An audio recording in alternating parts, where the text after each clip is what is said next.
America's comedy queen died almost alone in 1989.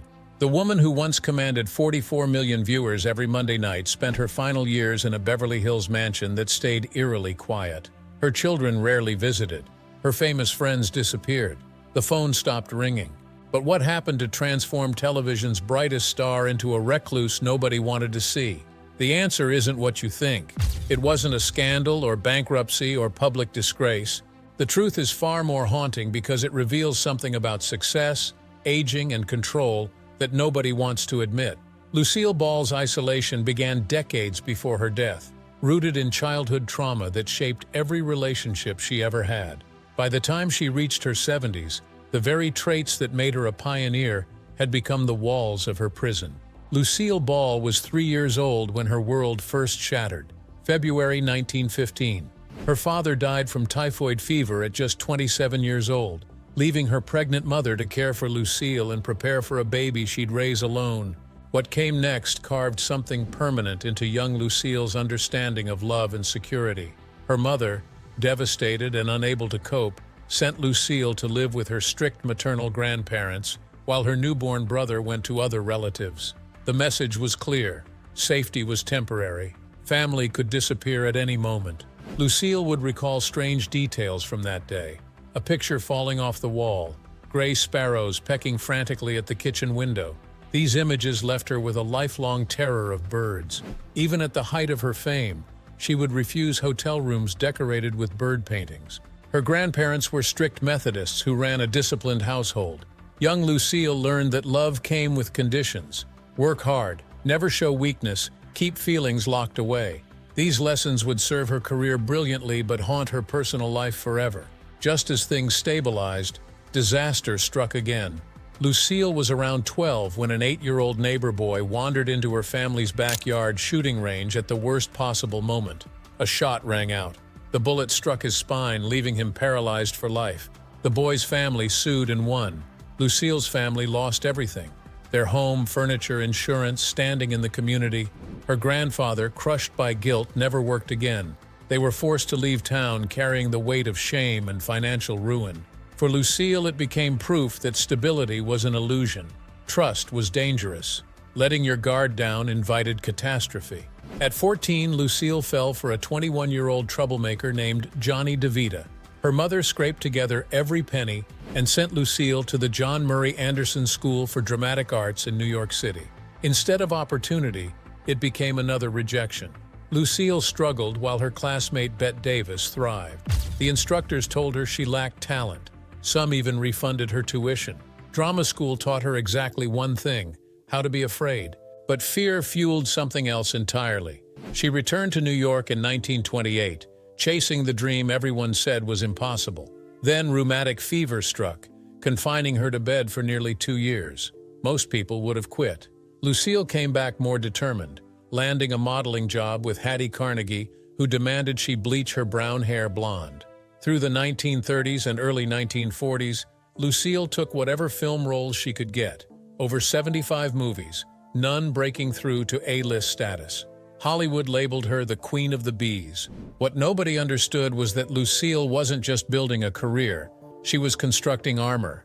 Every rejection reinforced the belief that she could only rely on herself, work harder, need less, trust no one completely. These survival strategies, born from childhood trauma, would eventually isolate her completely. In 1940, Lucille Ball met Desiderio Alberto Arnaz y de Acha III on the set of Too Many Girls. Desi Arnaz was a Cuban bandleader, 6 years younger, full of charm and dangerous energy. He asked if she knew how to rumba, offering to teach her if she'd go out with him that night. Lucille was hooked instantly. She later said she'd never fallen in love so fast, and that Desi scared her a little. He was wild and unpredictable, and that's exactly what drew her in.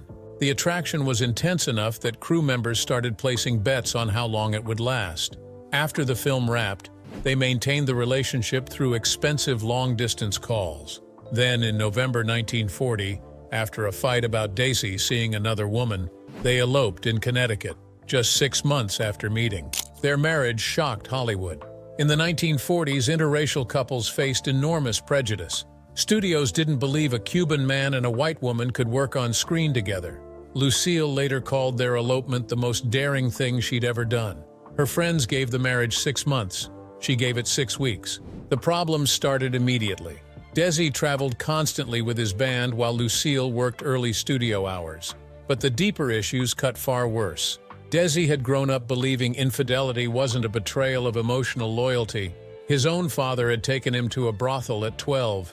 For Lucille, already carrying wounds about abandonment and trust, it was agony. His drinking made everything worse.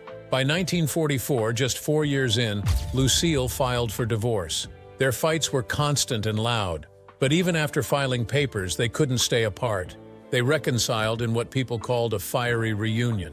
Break up, get back together, fight, repeat. Then they tried something desperate. If working apart destroyed their marriage, maybe working together would save it. In 1950, CBS wanted to adapt Lucille's radio show My Favorite Husband for television. Lucille had one condition. Desi had to play her husband. The network refused. They didn't think American audiences would accept a Cuban man married to an all-American woman. Lucille didn't back down. She and Desi created a live vaudeville act and toured the country to prove their chemistry worked. Audiences loved them. CBS finally gave in. I Love Lucy was born. But getting the show made required more battles. CBS wanted to film in New York. Lucille refused to leave Hollywood. Working with producer Jess Oppenheimer, Desi developed a revolutionary approach using 3 cameras to film in front of a live studio audience. Even bolder, Desi insisted on using expensive 35mm film instead of blurry kinescope. The network balked at the cost. Lucille and Desi made a deal. They'd take a pay cut in exchange for owning the episodes through their production company, Desilu. That decision created the syndication industry and would eventually generate over $700 million. The show became an instant phenomenon. Then, in 1952, Lucille became pregnant with their second child. Network executives and sponsors were horrified. CBS told them it couldn't be part of the show. Once again, Lucille and Desi refused to back down. Writers carefully avoided the word pregnant, using softer terms like expecting. When the episode where Lucy gives birth aired in January 1953, on the same day Lucille delivered her real son, Desi Jr., 44 million people tuned in. More than watched President Eisenhower's inauguration the next day. Behind the scenes, Lucille and Desi built Desilu Productions into the largest independent television studio in America. They bought RKO Studios and began producing shows like The Untouchables and The Dick Van Dyke Show.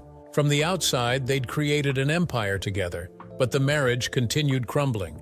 Desi's affairs became impossible to ignore.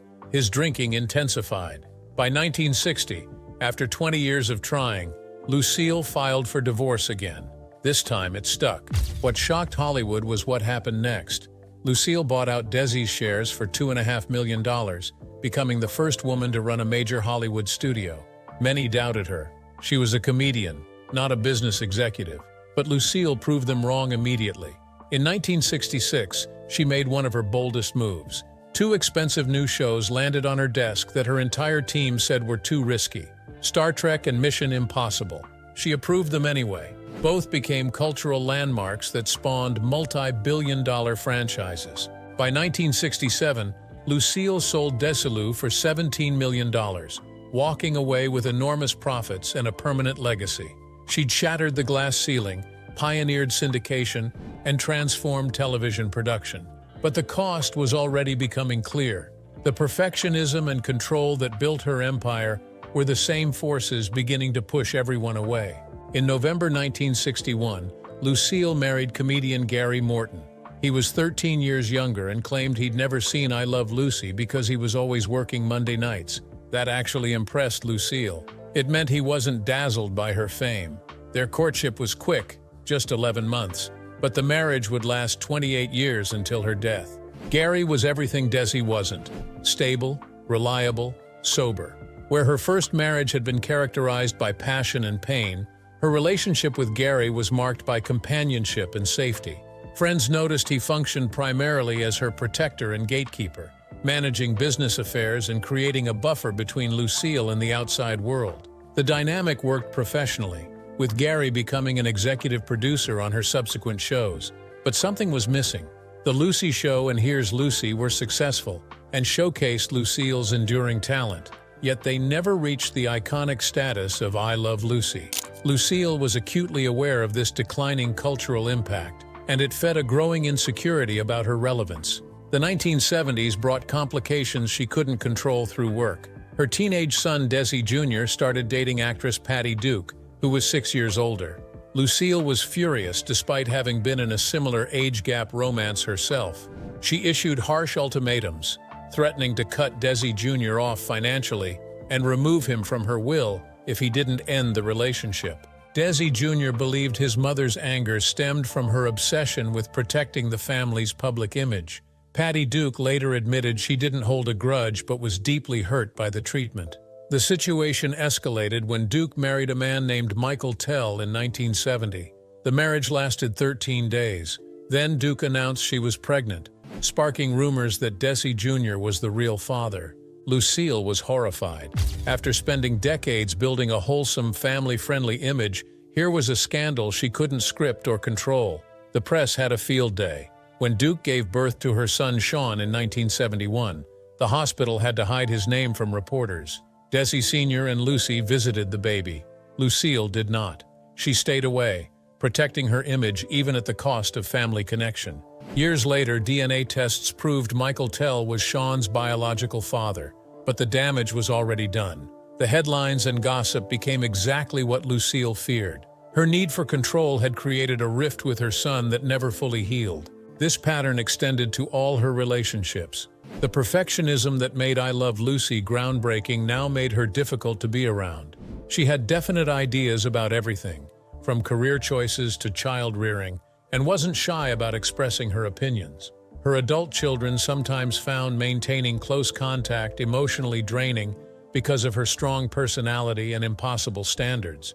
Even more poignant was her relationship with her grandchildren. While she adored them, generational differences and her declining health limited her ability to be the warm, playful grandmother she might have wanted to be. The woman who made millions of children laugh through their television screens struggled to connect naturally with her own grandchildren. The barrier was always there, the need to control, to maintain standards, to never appear weak or vulnerable. Her closest professional partnership also fell apart during this period. Vivian Vance, who played Ethel Mertz and was Lucille's closest friend and creative partner, left The Lucy Show years before it ended. The long commute from the East Coast to the Los Angeles studio had worn her down. She asked for more money and creative input but didn't get it. She walked away, and it broke Lucille's heart. Privately, she cried, saying she couldn't imagine doing the show without Vivian. But publicly, she maintained control, restructuring the show's format entirely. The pattern was unmistakable. Anyone who challenged her control, made demands, or couldn't meet her standards eventually left. By the mid-1970s, when Here's Lucy ended after 6 seasons, Lucille was losing the daily structure and creative outlet that had sustained her for decades. The reduction left a void she didn't know how to fill with genuine human connection. In 1967, she'd sold Desilu Productions, ending her pioneering role as a female studio head. While the sale provided financial security, it also meant losing her purpose and power base. The woman who had commanded Hollywood's largest independent studio now faced a future with diminishing professional relevance. The entertainment landscape was changing rapidly. New comedy styles emerged in the 1970s that felt distant from the physical slapstick that made Lucille famous. Younger audiences wanted something different. The world was moving on, and Lucille was acutely aware of being left behind. The control that had protected her for so long was now isolating her completely. By the mid-1980s, Lucille Ball was experiencing what many aging entertainment legends face, a world that no longer needed them. The television landscape had transformed dramatically since I Love Lucy dominated American living rooms. New stars, new sensibilities, new forms of comedy had emerged. While Lucille was still revered as a pioneer, the industry's attention had shifted elsewhere. She made one last dramatic attempt to prove her range in 1985 with the CBS television movie Stone Pillow, playing a homeless woman. It was a stark departure from comedy, and the risk paid off in ratings. The strong response encouraged her to attempt something even bolder, a return to weekly sitcoms. Life with Lucy premiered in 1986 when Lucille was 75 years old. The show was highly anticipated. America's beloved redhead was coming back to television. But times had changed more than anyone realized. The format felt outdated. The humor didn't connect with audiences raised on different comedy styles. Despite her legendary name, viewers didn't tune in. After just 8 episodes, Life with Lucy was canceled. It was the first time in Lucille Ball's entire career that one of her shows had been pulled mid-season. For someone who had virtually owned Monday nights in American living rooms, who had commanded 44 million viewers at her peak, this rejection was crushing. The cancellation devastated her in ways that went beyond professional disappointment. Lucille had spent her entire life proving she had value, overcoming rejection after rejection since those drama school teachers told her she lacked talent. And now, after revolutionizing television and breaking every barrier for women in the industry, audiences were telling her they'd moved on. The entertainment industry's treatment of aging performers, particularly women, was never more apparent. Male contemporaries like Bob Hope, George Burns, and Johnny Carson continued finding regular work and maintaining cultural relevance well into their senior years. Female stars of the same generation often found opportunities vanishing once they reached a certain age. Lucille was experiencing this double standard firsthand. She began declining public appearances more frequently. The woman who had fearlessly performed physical comedy, allowing herself to look ridiculous for a laugh, had become painfully self-conscious about her aging appearance. Friends reported she would cancel plans if she felt she wasn't looking her best, which happened with increasing frequency. The constant presence of her younger self in television reruns made everything harder. I Love Lucy continued airing around the world, introducing new generations to her talents, but it also meant the vibrant, youthful Lucy Ricardo was always there as a ghost-like competitor from her own past. The juxtaposition was painful. How could the aging woman in the mirror compete with the eternal redhead on screen? Health issues began limiting her mobility and energy. Arthritis caused significant pain, particularly difficult for someone whose career had been built on precise physical comedy. Cardiovascular problems from decades of heavy smoking created additional challenges she kept largely private. Then came the losses that truly isolated her. Her closest friends and contemporaries were disappearing. Vivian Vance died in 1979, leaving a void that was never filled. Other friends from the golden age of Hollywood passed away or were themselves dealing with failing health. The most significant loss came in 1986 when Desi Arnaz was dying of lung cancer. Despite their divorce decades earlier, their emotional bond had never completely faded. Lucille visited him often in his final days. On what would have been their 46th wedding anniversary, November 30th, she called him. Desi could barely speak. Lucy held the phone to his ear while Lucille told him she loved him, again and again.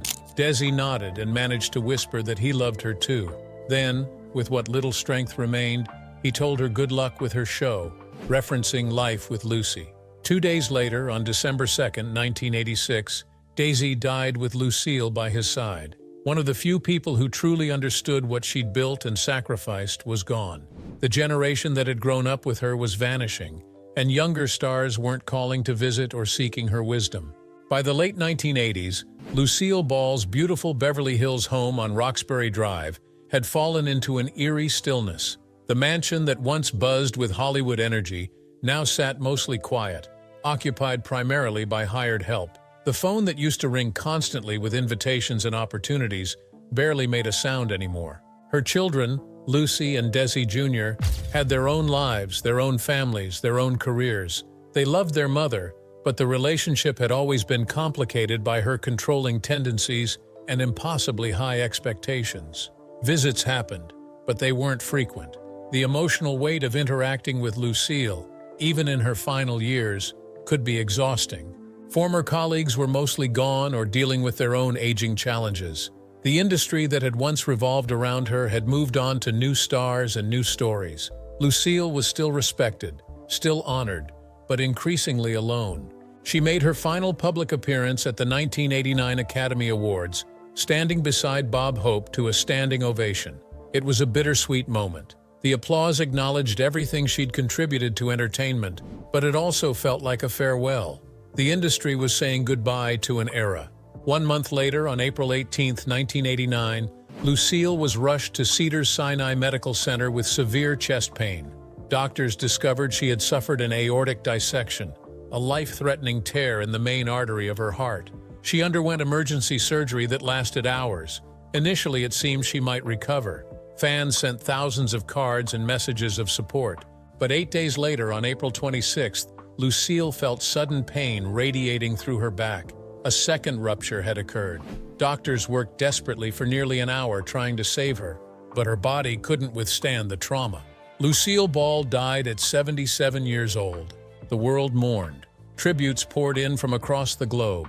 But the tragic reality was that her personal circle had already shrunk dramatically before her death. The mansion that had once been filled with laughter, parties, and the constant energy of Hollywood's biggest names had grown quiet years earlier. The irony cuts deep. While Lucille Ball spent her final years in relative isolation, her cultural impact was actually growing. I Love Lucy continued airing worldwide, introducing new generations to her genius. Syndication revenue proved her business instincts correct. Her pioneering work as a female studio executive paved the way for countless women who followed. But none of that success could heal the wounds carved into her as a 3-year-old girl who lost her father and was sent away by her grieving mother.